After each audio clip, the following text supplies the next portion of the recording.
Bonjour, j'avais aujourd'hui envie de vous parler d'un concept qui je trouve assez méconnu, que j'ai découvert l'année dernière, qui s'intitule structure visible et invisible, qui est un concept issu de la TOB.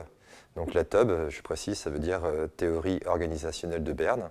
Eric Berne, qui était un fondateur de l'analyse transactionnelle, qui a beaucoup travaillé sur les relations interpersonnelles, mais qui a aussi beaucoup travaillé, et c'est un peu moins connu, sur tout ce qui est fonctionnement d'un groupe au sein de l'entreprise. Eric Berne a mis en avant, il fallait différencier entre la structure publique, ce qui est propre à l'organisation, donc l'organigramme par exemple, et la structure privée, qui est plutôt liée à l'individu, au ressenti. Et puis il a également mis en évidence deux notions, la notion d'officiel. C'est tout ce que l'on s'autorise à exprimer en entreprise, dans les réunions ou dans les comptes rendus. Et puis la structure officieuse, ça c'est ce que vous retrouvez autour de la machine à café. Et quand on croise un peu ces deux notions, on se rend compte que finalement, dans une entreprise, il y a à la fois ce qu'on appelle la structure visible, qui est composée de tout ce qui est public et officiel, et puis vous avez la structure invisible, qui est tout ce qui est relatif à l'officieux et le privé.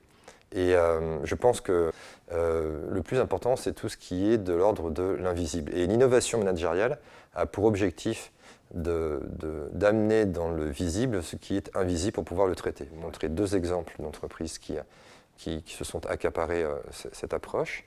Par exemple, Tornos en Suisse, qui régulièrement demande à ses collaborateurs de faire la météo des valeurs.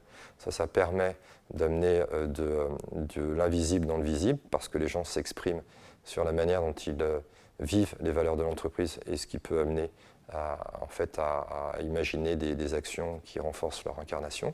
Et puis vous avez une autre entreprise qui est la Française des Jeux, qui est partie du principe que finalement, plutôt que d'essayer de voir si les gens sont heureux, c'est plutôt intéressant de faire en sorte que ce soit eux qui aient la possibilité de déclarer s'ils sont satisfaits ou pas satisfaits.